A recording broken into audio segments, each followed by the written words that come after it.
So hello everyone, my name is Ayush और आज का लेक्चर जो है वो केवल एक ही लेक्चर है आपके उस प्रॉब्लम के ऊपर, मैकेनिक्स के उस पार्ट के ऊपर जो बहुत सारे बच्चों को यहाँ पे परेशान करके रखा हुआ है। एक के ऊपर एक ब्लॉक, और यहां पर इस लेक्चर को खत्म करते ही आप यहाँ पे इसकी हर एक तरीके की प्रॉब्लम से डील होने के लिए प्रिपेयर हो जाएंगे। 110% एकदम मजबूत हो जाएंगे। तो अगर लेक्चर पे आ गए हो तो कुर्सी की पेटी बांध के यहाँ पे बैठ जाओ, क्योंकि आज के लेक्चर के बाद आपको ये जो 2 ब्लॉक की प्रॉब्लम है कभी भी आपको परेशान नहीं करने वाली। तो सबसे पहली बात यहां पर इसके अंदर किसके बेसिक कॉन्सेप्ट की करते हैं, तो आपको जैसा पता होगा कि भाई 2 ब्लॉक्स जो होते हैं यहां पर, उन 2 ब्लॉक्स के अंदर अगर ऊपर वाला ब्लॉक नीचे वाला ब्लॉक के बीच में एक कोई फ्रिक्शन लगता है, ठीक है, मान लेते हैं यहां पर कुछ फ्रिक्शन लग रहा है, तो ये फ्रिक्शन फोर्स तुम्हारा कुछ बेसिक आइडिया, जो एक बेसिक विजुअलाइजेशन है फ्रिक्शन की, कुछ ऐसी होती है कि अगर ये ब्लॉक ऊपर वाले को ऐसे खींचा, ठीक है, ध्यान से सुनना, अगर ऊपर वाला ब्लॉक इधर खींच रहा है किसी एफ फोर्स से, ये मानुस है हमारे भले मानुस खींच रहे हैं इसको, तो आपको पता है इसका जो ये वाला सिरा होगा ये इस पे फोर्स लगाएगा, मतलब कि ये भी ब्लॉक आगे जाएगा, और इसी के रिस्पेक्ट में, विद रिस्पेक्ट टू दिस, ये वाला सिरा जो होगा नीचे वाला, ये इस पे इधर फोर्स लगाएगा पीछे की तरफ। मतलब कि ये म्यूचुअल जो फ्रिक्शन या फिर म्यूचुअल जो मोशन हो रहा है, इसकी वजह से दोनों ही सरफेसेस पे यहां पर लग रहा है फ्रिक्शन। अब यहां पर ये ब्लॉक जब आगे जा रहा है तो नीचे वाले में फ्रिक्शन इधर लग रहा है, जब ये पीछे जा रहा है तो यहां, सॉरी, जब ये आगे जा रहा है तो नीचे वाले फ्रिक्शन इधर लग रहा है, बट इस ब्लॉक जो ऊपर वाला जो आगे की तरफ जाना चाह रहा है, इस पर फ्रिक्शन नीचे वाले ब्लॉक की वजह से किधर लग रहा है, पीछे लग रहा है। क्या बात समझ में आ रही है? अब यहां पर मान लेते हैं कि बहुत ही जोर से पकड़ के खींच दिया, जिसकी वजह से भाई नीचे वाले ब्लॉक से ऊपर वाला ब्लॉक डिस्कनेक्ट हो गया, निकल लिया आगे, नीचे वाला नीचे रह गया। क्योंकि भाई ये जो आप यहाँ पे इसके दांत, इसके टीथ देख रहे हो, बहुत तेजी से खींचूंगा ना तो ये भाई उखड़ के नीचे बाहर आ जाएंगे। तो यहीं पर सवाल बहुत तरीके से बनते हैं कि कितना फोर्स हमें मिनिमम या फिर मैक्सिमम, सॉरी मैक्सिमम कितना फोर्स हम यहां लगाएं ताकि हमारा दोनों ब्लॉक साथ में चले, या फिर इसको बोलते हैं कि बिना स्लिपिंग के ब्लॉक साथ में चले, या फिर यहां पर आपके सामने अगली कंडीशन बोल सकते हैं कि जैसे ऊपर फोर्स लगा रहे हैं वैसे नीचे लगाना शुरू कर दे, और जैसे नीचे लगा रहे हैं वैसे बोल लगे कि भैया ऊपर भी फ्रिक्शन नीचे भी फ्रिक्शन, अब बताओ कितना मैक्सिमम फोर्स, अब बताओ कितना मिनिमम फोर्स। तो ये मैक्सिमम, मिनिमम, ऊपर फ्रिक्शन नीचे फ्रिक्शन जो भी आज है, आज सबका सब खत्म कर देंगे बढ़िया से, एकदम एकदम मजेदार तरीके से। बस वीडियो लेक्चर पे बने रहना, कॉपी लेके बैठना, ताकि यहां पर इसको तुम अच्छे से सॉल्व कर पाओ।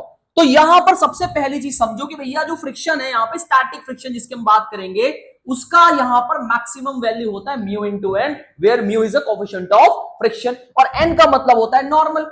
अगर मैं इसको उठाकर यहां पर एक बार दिखाऊं आपको कि भाई मान लेते हैं कि मेरे सामने ये 2 ब्लॉक्स हैं, और ये दोनों ब्लॉक्स भाई साहब एक सरफेस पे रखे हुए हैं, और ये सरफेस के जो ब्लॉक्स रखे हुए हैं इसके अंदर ऊपर का मास m1 है, यहां पे फोर्स F लग रहा है, यहां पे फ्रिक्शन का कोएफिशिएंट म्यू है, नीचे आपका m2 है। तो अगर मैं पूछूं आपसे कि भाई इसका FBD क्या दिख रहा होगा आपको, तो आप बोलोगे सर अभी आपने बताया कि भाई ऊपर वाला जो मास है उस पर फोर्स लग रहा है इधर, और यहां पर ये दोनों अगर साथ में मूव कर रहे हैं तो इस ऊपर वाले का फ्रिक्शन इस नीचे वाले को आगे ले जा रहा होगा। देखो ना, अगर ऊपर वाले को खींचा तो ये जो सिरा है इसके ऊपर फोर्स लगा, इसको बोलेगा चल भाई तू भी आगे चल, बैठा क्यों है। अब यहां पर अगर नीचे वाले को देखा जाए थोड़ी देर के लिए, और तो नीचे वाला है m2, और इस पे कोई हॉरिजॉन्टल वेंटर फ्रिक्शन, हॉरिजॉन्टल कोई फोर्स नहीं लग रहा है, फोर्स तो ऊपर वाले में लग रहा है, इस पे बस एक चीज लग रही है यहां पे जिसका नाम है फ्रिक्शन, और यहां पर इसकी वजह से फ्रिक्शन किधर लग रहा है, इधर लग रहा है, और इस फ्रिक्शन की वैल्यू यहां पर क्या है, म्यू इंटू एन। और यहां पर अगर और वर्टिकल डायरेक्शन में बात करता हूं तो इसके ऊपर एन इधर है, नीचे क्या है m1g, क्लियर है। और नीचे वाले के लिए अगर मैं बात करता हूं तो नीचे वाले के लिए थोड़ा कलर चेंज कर देते हैं, नीचे यहां पर क्या है m2g, और ऊपर क्या है यहां पर n है, ठीक है, पर इसको मैं n1 नाम दूंगा, इसको मैं n2 नाम दूंगा, क्योंकि आपको पता है यहां पर भी एक n2 आएगा, ठीक है, समझ पा रहे हो बात को। अब यहां पर अगर आपको ये सारी चीजें समझ में आ रही है तो आप एक चीज समझो, अगर मैं यहां पे पूरा का पूरा हॉरिजॉन्टल वर्टिकल की तरफ यहां पर एफबीडी के हिसाब से फोर्सेस को बैलेंस करता हूं, तो आप देखो कि अगर दोनों ब्लॉक साथ में चल रहे हैं, ध्यान से सुनना मैं क्या बोल रहा हूं, ठीक है, अगर दोनों m1 और m2 यहां पर दोनों आपके साथ में चल रहे हैं तो इन दोनों का एक्सेलरेशन क्या होगा, ए होगा, ठीक है, मतलब कि नीचे वाले ब्लॉक जो है वो तो ए एक्सेलरेशन m2 से तो चल रहा है, ठीक है, M2 मतलब कि M2 ब्लॉक जो A एक्सेलरेशन चल रहा है उसको चलाने के लिए केवल एक ही फोर्स लग रहा है, वो भी ऊपर की तरफ, जिसका नाम क्या है F is equal to mu N, और ये जो है ये फोर्स आपका फ्रिक्शन के बराबर है नेट। तो भैया m2a जो होगा जिस एक्सेलरेशन से चल रहा है उसका नाम हो जाएगा म्यू इंटू एन। तो एक्सेलरेशन की वैल्यू आ जाएगी यहां पर म्यू एन अपॉन में m2। यही वो एक्सेलरेशन है जिसपे आपके दोनों ब्लॉक साथ में चल रहे होंगे। अब ऊपर वाला ब्लॉक भी सेम एक्सेलरेशन चल रहा है क्योंकि हमने कंडीशन बनाई है यहां पर, ठीक है, क्योंकि हमने यहां पर कंडीशन बनाई है कि भाई जो ब्लॉक आपके दोनों के दोनों हैं वो हमारे साथ में चल रहे हैं। तो भाई अगर M2A से चल रहा है तो आपको पता है कि भाई M1 जो है आपका वो भी किससे चलेगा, A से चलेगा। भाई बिल्कुल बात सही है। अब M1 के लिए आप देख रहे हो कि M1 किधर लग रहा है फोर्स, इधर लग रहा है फ्रिक्शन, और यहां पर अगर मैं इन दोनों की वैल्यूज को उठाता हूं तो यहां से आप देख पा रहे होगे कि भैया ये जो फ्रिक्शन, ये जो फोर्स है वो आपका बराबर है minus F is equal to M1 into A के। तो भाई एक काम करते, सबकी वैल्यू रखते हैं F, इसका हो जाएगा mu N is equal to M1 into A. तो M1 ये हो गया, और ए की वैल्यू यहां पर कितनी आई थी, म्यू एन अपॉन में M2। भाई इक्वेशन अभी खेलने, जब एक्चुअल सीन पे चलेंगे ना तो ये सबकी जरूरत नहीं पड़ने वाली है। तो यहां से जब आप फोर्स निकालोगे तो ये जो फोर्स आएगा F शुड बी, यहां पर इधर लेके चलते हैं तो इधर जाएगा, तो म्यू एन कॉमन निकालते हैं, तो म्यू एन जब कॉमन आएगा बचेगा 1 प्लस में M1 अपॉन में M2, और यहां पर हल्का सा गोला मार देते हैं इसके ऊपर क्योंकि काफी ज्यादा मैसअप हो गया है। तो भाई ये हो जाएगा आपका कुछ इस तरीके से, गलत गोला चला गया, वो M2 को भी घेरे में ले लिया। M2 नहीं है भाई, तू इधर आ जा। ये ऐसा कुछ हमारे सामने बन गया, थोड़ा ऊपर कर देते आराम से दिखेगा आपको, ठीक है। तो भैया ये जो फोर्स आपका आया है ये है आपका कैसा फोर्स, मैक्सिमम फोर्स, मतलब कि इसके ऊपर अगर लगाया तो भाई ये जो ब्लॉक के दांत दिख रहे हैं ना, ये जो ब्लॉक के हमारे दांत दिख रहे हैं, इसके दांत बेचारे के टूट जाएंगे, और जब ये टूट जाएगा ना तो यहां पर जो आपका ऊपर वाला ब्लॉक है उसका एक्सेलरेशन अलग, नीचे वाले का एक्सेलरेशन अलग, वो कंडीशन अलग बन जाए। तो मैं मोटा मोटा मानू कि आपको ये थोड़ा सा आइडिया समझ में आया। क्वेश्चन पे चलेंगे पूरा क्लियर हो जाएगा, 110% गारंटी। क्लियर, चलो क्वेश्चन पे चलते हैं यहां पे। तो भाई साहब क्वेश्चन मैं पहले से ही लिख कर लाया हूं आपके लिए। तो देखो पहला क्वेश्चन बहुत सिंपल सा है, कितना मैक्सिमम फोर्स लगाऊं इस पूरे के पूरे आपके स्ट्रक्चर के अंदर ताकि मेरे सामने दोनों साथ में चले। तो फिर से वही काम करते हैं, जरा मुझे बताओ अगर ये फोर्स इधर लग रहा है तो यहां पर समझो कि इसको जो है इन दोनों के बीच का फ्रिक्शन ही तो 2 किलो वाले को चलाएगा। मतलब यह है कि अगर ये भी आगे जाना चाहता है तो मतलब यह है कि इस पे लगेगा आपका फ्रिक्शन इधर, मतलब कि अगर 2 kg का मैं एफबीडी बनाऊं तो 2 kg का एफबीडी जो होगा उसके लिए फ्रिक्शन किधर लगेगा, इधर लगेगा। उस फ्रिक्शन की वैल्यू जो आएगी वो आएगी म्यू, और यहां पे नॉर्मल कितना रहा है, यहां पे सर नॉर्मल जो है ऐसा दिख रहा है क्योंकि सरफेस है mg मतलब 20, ठीक है, mg मतलब 20, म्यू mg, म्यू की वैल्यू 0.5, m की वैल्यू 2 और यहां पर 10, ये आपका हो जाएगा कितना, ये हो जाएगा 10 न्यूटन, मतलब कि ऊपर जो फ्रिक्शन है 10 न्यूटन का। अब ये 10 न्यूटन का फ्रिक्शन आपको 2 किलो वाली ब्लॉक पे मिल रहा है। मतलब ये है कि 2 किलो वाली ब्लॉक को चलाने का काम, मैक्सिमम जो आपने निकाला है, ये मैक्सिमम कंडीशन या फिर मैक्सिमम फ्रिक्शन है, ये आपका 10 न्यूटन का ही करेगा। तो 10 न्यूटन की वजह से इस 2 किलो का एक्सेलरेशन क्या होगा, लिखूंगा 2 into F, mass into acceleration is equal to 10 newton. Acceleration की वैल्यू आ गई 5 न्यूटन। क्लियर है, मतलब कि 5 न्यूटन, सॉरी 5 न्यूटन नहीं, 5 मीटर पर सेकेंड स्क्वायर। तो एक्सेलरेशन की वैल्यू कितनी आ गई, 5 मीटर पर सेकेंड स्क्वायर। तो मतलब ये है कि ऊपर वाली ब्लॉक जो है यहां पर 5 मीटर पर सेकेंड स्क्वायर के एक्सेलरेशन से चलना चाहेगी, मैक्सिमम इतना ही एक्सेलरेशन झेल सकती है। मतलब पूरे सिस्टम को ही 5 मीटर पर सेकेंड स्क्वायर के एक्सेलरेशन से चलना पड़ेगा। अब जरा मुझे समझाओ, अगर ये पूरा system 5 metre per second square के एक्सेलरेशन चलेगा तो सिस्टम जो है वो भाई साहब कितने किलो का है, सर सिस्टम जो है पूरा वो आपका 6 किलो का है, क्योंकि 2 किलो सर ऊपर है, 4 किलो नीचे है। ये चलना चाह रहा है 5 मीटर पर सेकेंड स्क्वायर के एक्सेलरेशन से। तो भैया यहां पर F मैक्सिमम जो लगेगा, क्योंकि ये F फोर्स इधर ही लग रहा है, तो F मैक्सिमम जो सर आप लिखना चाहेंगे वो लिखना चाहेंगे 6 into 5 which is equal to 30 newton. तो मतलब इस कंडीशन में आपका मैक्सिमम फोर्स कितना आना चाहिए, 30 न्यूटन आना चाहिए। अब चलो अगर ये सवाल थोड़ा सा तुम्हें चमक गया है तो आगे बढ़ते हैं अगले सवाल में। वही कंडीशन है, बोला ये है कि भैया एक काम करिए, 18 न्यूटन एक बार फोर्स ले लीजिए, एक बार 36 न्यूटन फोर्स ले लीजिए और हमें बता दीजिए उस कंडीशन एक्सेलरेशन क्या होगी। तो भाई साहब वही वापस कंडीशन लेकर आते हैं फिर से। तो 18 न्यूटन के लिए मैंने बोला भाई कि भाई चल ठीक है 18 न्यूटन फोर्स लेते हैं यहां पे, ठीक है। यहां पे नीचे आपका ऊपर 2 किलो, नीचे 4 किलो, यहां पे मान लेते हैं तेरे लिए 18 न्यूटन हमने लगा दिया। मैक्सिमम फोर्स कितना था? मैक्सिमम फोर्स जो आपको चाहिए वो 30 चाहिए ताकि दोनों ब्लॉक मूव कर सके। ठीक है, अभी निकाला हमने, पर हमें कितना यहां पे दिया? 18 न्यूटन। मतलब कि जो भी फोर्स हमने अप्लाई किया है वो आपका लेस देन है एफ मैक्स। ठीक है, तो 18 न्यूटन आपका जो मैक्सिमम फ्रिक्शन है उससे तो कम है, तो इसका मतलब है कि दोनों ब्लॉक तो साथ में मूव करने वाले हैं। तो इसका मतलब यह है कि अगर मैं 6 केजी का सिस्टम मानता हूं इसको, तो 6 केजी का सिस्टम 18 न्यूटन के साथ साथ में चलेगा। तो एक्सेलरेशन निकालने सीधे लिखोगे एफ बाई एम, जो कि हो जाएगा 18/6 is equal to 3 metre per second square. मतलब 3 मीटर पर सेकेंड स्क्वायर से आपका सिस्टम पूरा चलेगा। अब अगली बारी जो है 36 न्यूटन की, ये थोड़ी इंटरेस्टिंग है। ठीक है, इसको समझो यहां पे 36 न्यूटन के बारे में। तो भाई थोड़ा सा मैं जूम आउट कर लेता हूं, जूम इन जूम आउट जो भी कहते हैं इसको। ठीक है, तो ये पहली कंडीशन का सवाल हो गया। दूसरी कंडीशन पे चलते हैं कि भैया अब जो लग रहा है वो यहां पर 36 न्यूटन लग रहा है। ठीक है, 36 न्यूटन। अब 36 न्यूटन जो है, ये कंडीशन जो है वो भैया फोर्स जो है वो एफ मैक्स से क्या है? फोर्स तो एफ मैक्स से ज्यादा है।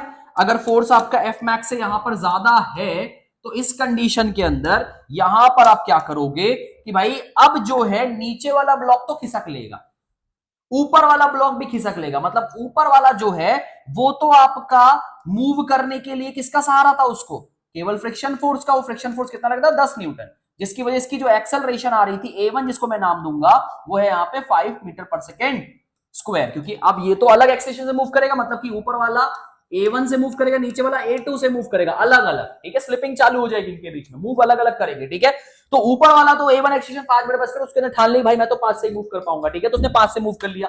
नीचे वाला जो है, अब नीचे वाले में अगर आप देखो यहां पे, तो एक बात का ध्यान रखना कि भैया 4 किलो में इस तरफ एक फ्रिक्शन फोर्स लग रहा है 10 न्यूटन का, ऊपर वाले की वजह से। क्योंकि बात मैंने बताया ना कि यहां पर एक दूसरे के रिस्पेक्ट में फ्रिक्शन लगेगा, तो एक अगर फ्रिक्शन आ गया तो उसका एक पीछे लगेगा यहां पे, तो इस ब्लॉक के ऊपर पीछे तक 10 न्यूटन लग रहा है, आगे की तरफ 36 न्यूटन है। तो नेट जो इसके ऊपर लग रहा है वो नेट लग रहा है यहां पर 26 न्यूटन, जो कि बराबर होगा 4 किलो इंटू ए के, 4 इंटू ए। तो एक्सेलरेशन की वैल्यू आ जाएगी 26/4 which is equal to 13/2 metre per second square. तो ये एक्सेलरेशन आएगा किसका? A2 आएगा, किसके लिए? नीचे वाले ब्लॉक के लिए। तो अगर आपके सामने इससे बड़ी कंडीशन होती है, दोनों के एक्सेलरेशन क्या क्या हो सकती है, वो आपको यहां पे देखने को मिल गया। ठीक है, चलो ये कंडीशन समझ में अगर आ गई तो अगले क्वेश्चन में मूव करते हैं। अगला क्वेश्चन आपका यहां पर कुछ कह रहा है कि आपकी बार ऊपर 120 न्यूटन का फोर्स है, 0.5 का यहां पर क्या है आपको बताना, एक्सेलरेशन ऑफ ब्लॉक्स। ठीक है, सबसे पहला काम ये कर लेते हैं कि भाई ऊपर वाले की कंडीशन निकाल लेते हैं, कितना maximum minimum friction maximum force यहां पर जनरेट होना चाहिए ताकि दोनों ब्लॉक साथ में मूव करें।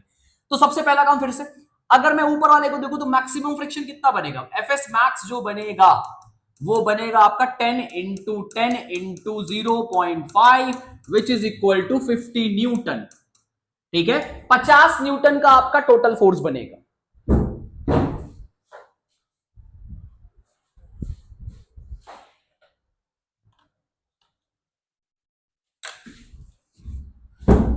अब 50 न्यूटन का टोटल फ्रिक्शन अगर आपका बन रहा है तो टोटल फ्रिक्शन 50 न्यूटन में से, अब आप देखो यहां पे ऊपर वाले ब्लॉक पे 50, नीचे वाले को भी 50 न्यूटन का ही सहारा है, क्योंकि नीचे वाला भी उसी 50 न्यूटन के फ्रिक्शन की वजह से आगे मूव करेगा साथ में।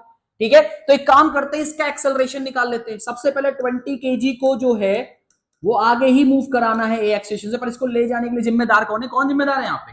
भैया फ्रिक्शन जिम्मेदार है, जो कि कितने न्यूटन का है? 50 न्यूटन का है। ठीक है, ऊपर वाले पे फ्रिक्शन की डायरेक्शन ऊपर ब्लॉक पे पीछे लगेगी, इधर वाले पे आगे लगेगी, इसकी क्लैरिटी आपको होनी चाहिए। ठीक है, अब देखो यहां पे आगे समझ में अगर आ गया आपको, तो भाई एक्सेलरेशन जो आ जाएगा वो आ जाएगा 50/20 which is equal to 2.5 metre per second square. मतलब कि अगर 50 न्यूटन का पूरा यूज करता है तो भैया 2.5 मीटर पर सेकेंड, मतलब मैक्सिमम एक्सेलरेशन आ गया नीचे वाले ब्लॉक का। अब दोनों ब्लॉक को अगर यहां पर साथ मूव करना है तो दोनों की एक्सेलरेशन 2.5 होनी चाहिए। तो बताओ कंबाइन अगर कर दिया जाए मास को, तो कंबाइन कितना हो जाएगा? 30 केजी। और 30 केजी के लिए जो फोर्स आना चाहिए वो आना चाहिए 30 into 2.5 which is equal to 75 newton. मतलब कि एफ मैक्स जो आना चाहिए, ठीक है, एफ मैक्स वो आपका कितना आना चाहिए? वो आपका आना चाहिए 75 न्यूटन। ठीक है, पर अगर आप देखो ऊपर की तरफ, ठीक है, ऊपर की तरफ देखो तो ऊपर की तरफ कितने न्यूटन लग रहा है? 120 न्यूटन लग रहा है। अगर ऊपर 120 न्यूटन लग रहा है, इसका मतलब फिर से भाई छोटा छोटी अलग अलग मूव करने का, क्योंकि साथ नहीं रह पाएंगे, ज्यादा फोर्स है। तो दिमाग लगाओ यहां पे, अगर फिर से वही सिचुएशन रही तो नीचे वाला जो ब्लॉक है वो तो यहां पर रट लगा के बैठा है कि भैया मेरी औकात जो है वो बस इतनी है कि मैं A1 एक्सेलरेशन जो है आया है 2.5 मीटर पर सेकंड स्क्वायर से मूव कर सकूं। पर ऊपर वाला बोल रहा है ठीक है भाई, अगर तू 2.5 से मूव कर सकता है तो मुझे पता है मेरी औकात जो है वो यहां पर पीछे की तरफ तो फ्रिक्शन 50 न्यूटन लग रहा है, आगे की तरफ 120 है, तो मेरा जो नेट यहां पर एक्सेलरेशन आना चाहिए, क्योंकि नेट फोर्स मेरे लिए 70 हो गया, मैं लिखूंगा 10A, ए की वैल्यू आनी चाहिए 7 मीटर पर सेकेंड स्क्वायर। तो ये आपका A1, ये आपका A2, फिर से एक्सेशन अलग अलग, बिकॉज आपका जो यहां पे फोर्स लग रहा है वो यहां पे मैक्सिमम फोर्स से ज्यादा है। चमका भाई, कैसे कर रहा हूं यहां पे मैं, ठीक है। अब ये भी अगर सवाल आपसे हो गया, ये भी आपको समझ में आ गया, तो अगला वाला क्वेश्चन आप खुद से ट्राई करिए पॉज करके और बताइए, मैच करिए इसका आंसर आपका आ रहा है कि नहीं आ रहा है, ठीक है। चलो देखो यहां पे, अब आपसे पूछा है इसके अंदर कि भाई मुझे बता दो फिर से एक्सेलरेशन 3 किलो का, पर अब की बार सवाल के अंदर ट्विस्ट ये है कि नीचे वाले ब्लॉक का भी फ्रिक्शन है, ठीक है, मतलब सरफेस जो 3 किलो के साथ सरफेस पे भी कुछ फ्रिक्शन है। तो फिर से सवाल आपका देखेंगे यहां पे, तो भाई सबसे पहला काम ये कर लेते हैं, फ्रिक्शन निकाल लेते हैं। ऊपर वाला जो फ्रिक्शन है उसके लिए इसको मैं F1 बोल रहा हूं, तो F1 जो है वो आपका 0.5 केवल 2 किलो के ब्लॉक की वजह से नॉर्मल आएगा, 0.5 into 20 which is equal to 10 newton. और नीचे वाला फ्रिक्शन F2 जो आएगा 0.3 into 50 is equal to 15 newton. समझ गए बात को, ठीक है।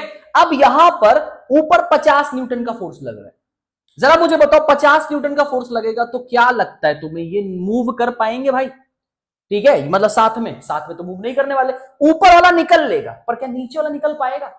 नीचे वाला इसलिए नहीं निकल पाएगा क्योंकि नीचे वाले को साथ ले जाने के लिए, नीचे वाले को फिर से सुनो, साथ ले जाने के लिए केवल वही एक फ्रिक्शन फोर्स F1 था, और F1 जो देख रहे हो यहां पे वो आपका लेस देन F2, मतलब ये तो हिलेगा ही नहीं, ये रेस्ट पे रहेगा भाई, ठीक है। 3 kg रेस्ट पे रहेगा तो इसका एक्सेलरेशन क्या हो जाएगा, 0 हो जाएगा। सर 2 किलो, 2 किलो उसका ही बता दो, ठीक है 2 किलो देख लो। अगर 2 किलो की बात करता हूं तो भैया 2 किलो पे 50 न्यूटन इधर लग रहा है, फ्रिक्शन फोर्स कितने न्यूटन का है, 10 न्यूटन इधर लग रहा है, 2 किलो का ब्लॉक है, 40 न्यूटन फोर्स आ रहा है, बहुत तेजी में भागेगा, एक्सेलरेशन आ जाएगा 20 मीटर पर सेकेंड स्क्वायर का, ठीक है। एक्सेलरेशन कितना आ जाएगा यहां पर, 20 मीटर पर सेकेंड स्क्वायर का, ऊपर वाले का। क्या समझ पाए कैसे कर रहा हूं मैं यहां पे, ठीक है। अगर ये भी समझ में आ गया है तो चलो एक और क्वेश्चन देखो यहां पे, ये बढ़िया क्वेश्चन है आपका, ठीक है। इस क्वेश्चन में देखो बोला है find the value of M for ABC for which ABC move without slipping, मतलब देखो यहां पे स्लीपिंग है, स्लीपिंग नहीं है, देखो तुम भी स्लीपिंग नहीं करना। यहां पर क्या है, 3 ब्लॉक है, ठीक है, इस पे कोई फ्रिक्शन नहीं, इन दोनों के बीच में फ्रिक्शन है, आपसे इस m की वैल्यू पूछ रहा है ताकि आपका ये सब ब्लॉक जो है साथ में चल सके, एक साथ रह सके, ठीक है। अब देखो इसको करेंगे कैसे यहां पे, तो इसको करने के लिए सिंपल सा काम ये करो, यहां पे आपको ये पता होना चाहिए कि भाई मुझे इन दोनों को साथ में रखना है, ठीक है। एक काम करते हैं, इन दोनों को कंबाइन कर लेता हूं अभी, क्योंकि भैया ये नीचे वाला साथ रहा तो ऊपर वाले को देख लेंगे अपन, ठीक है। सबसे पहले नीचे वाले की बात करते हैं, ठीक है, क्योंकि नीचे वाला रुका रहा तो ऊपर वाला भी रुकी जाएगा यहां पे। तो ध्यान से सुनो, क्या आपको पता है यहाँ टेंशन टी लगता है, बिल्कुल सर, यहाँ पे टेंशन टी, बिल्कुल सर, टेंशन आपकी बढ़ गई, नहीं, बिल्कुल अच्छी बात। क्या आपको पता है ये नीचे mg लगता है, बिल्कुल सर, हमें इसी m को फाइंड करना है, याद रखना कितना मास होना चाहिए ताकि ये मूव करे, बट यहां पर ये गिरे ना, साथ में ही रहे, हम साथ साथ हैं वाला कॉन्सेप्ट चलाना है यहां पे, ठीक है। अब देखो यहां पे करेंगे क्या, आप ये समझो नीचे को खींचा जा रहा है, सबसे नीचे वाले ब्लॉक को कट कट कट। अब ये जो ऊपर के 2 ब्लॉक है ये बेचारे सहमे हुए हैं कि मालिक अगर ज्यादा मास हो गया ना तो हम तो गिरेंगे। अब जरा बताओ, अगर ये गिरना चाहेंगे या फिर चलना चाहेंगे तो इनको कौन लेके आगे चलेगा, फिर से वही बात कि सर इसको इधर साइड लेके चलेगा फ्रिक्शन, समझ गए, इसको इधर साइड कौन लेके चलेगा, फ्रिक्शन लेके चलेगा। अब फ्रिक्शन है कितना, तो मैं बोलूंगा कि भाई जो ऊपर वाला 2m है, देखो यहां पे मैं ऊपर वाले को कंबाइन कर रहा हूं, इन दोनों को कंबाइन कर दूं तो ये बन जाएगा 2m, और इस पे जो लगने वाला फ्रिक्शन है वो बन जाएगा 2 म्यू mg। समझ में आया? अब बोलोगे यहां पर इनका एक्सेलरेशन कितना होना चाहिए, तो इनका